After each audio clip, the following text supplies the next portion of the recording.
Hello friends, ഇന്നൊരു shopping vlog ആയാലോ? അങ്ങനെ ഷോപ്പിന് പോകാൻ ഇറങ്ങിയപ്പോൾ എൻ്റെ ചെയിൻ പൊട്ടിപ്പോയി ഗായ്സ്. അത് അപ്പായി കൊണ്ട് വിളക്കിയതിന് ശേഷം ഞാനും എൻ്റെ സപ്പോർട്ട് അമ്മയും കൂടി തൊടുപുഴയ്ക്ക് പോയി. ഞങ്ങൾ നേരെ പോയത് സിൽക്ക് യാർഡ്സിലേക്കാണേ. അവിടെ അമ്മയുടെ കൂട്ടുകാരി വെയിറ്റിംഗ് ആയിരുന്നേ. ശേഷം അമ്മയും കൂട്ടുകാരിയും നൈറ്റീസിൻ്റെ സെക്ഷനിൽ പോയപ്പോൾ ഞാൻ ഈ തൊട്ടടുത്തുള്ള ഡോൾസിൻ്റെ കളക്ഷനിൽ കയറി. കുറേ ക്യൂട്ട് ഡോൾസ് അവിടെ ഉണ്ടായിരുന്നു. ഒരു ക്യാറ്റ് ലവറായി എനിക്ക് ആദ്യം കണ്ണിലുടക്കിയത് ഈ ക്യാറ്റ് ഡോൾ ആണേ. അടുത്തത് ദേ ഞാൻ ഈ കമ്പിളിപ്പുതപ്പാണ് എടുത്തത്. ഡിസംബറൊക്കെ ആയതുകൊണ്ട് നല്ല തണുപ്പാണ് ഇവിടെ.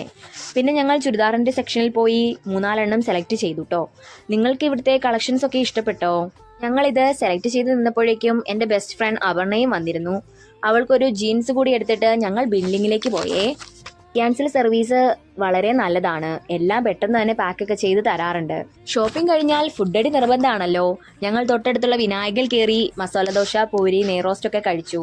ഇവിടുത്തെ പൂരി ഞാൻ ഫസ്റ്റ് ടൈം ആട്ടോ ട്രൈ ചെയ്തു. വലിയ പൂരിയാണ്, നല്ല ടേസ്റ്റ് ഉണ്ട് കേട്ടോ.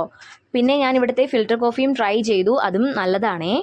അതിനുശേഷം ഞങ്ങൾ പോയത് ഈ ഷൂ മാർട്ടിലേക്കാണേ. അപ്പൂന് ഒരു ചെരുപ്പ് എടുക്കണമെന്നുണ്ടായിരുന്നു. അപ്പോൾ ഞങ്ങൾ ഇവിടെ കയറി ചെക്ക് ചെയ്തു കേട്ടോ. നല്ല കളക്ഷൻസ് ഉണ്ട് ഇവിടെ. പിന്നെ ഈ ബസ്സിൽ ഈ സുന്ദരി കുട്ടിയെ കണ്ടപ്പോൾ കുട്ടിക്കാലത്ത് ബബിൾസ് വാങ്ങിത്തരാൻ വാശി പിടിച്ചതൊക്കെ ഓർമ്മയിൽ വന്നു കേട്ടോ. അറ്റ് ലാസ്റ്റ് കരുമണ്ണൂർ എത്തി ഫോണിൻ്റെ സ്ക്രീൻ കാർഡൊക്കെ ഒന്ന് മാറ്റി. അപ്പോൾ നെക്സ്റ്റ് വീഡിയോയിൽ കാണാം ഗായ്സ്. Okay, by.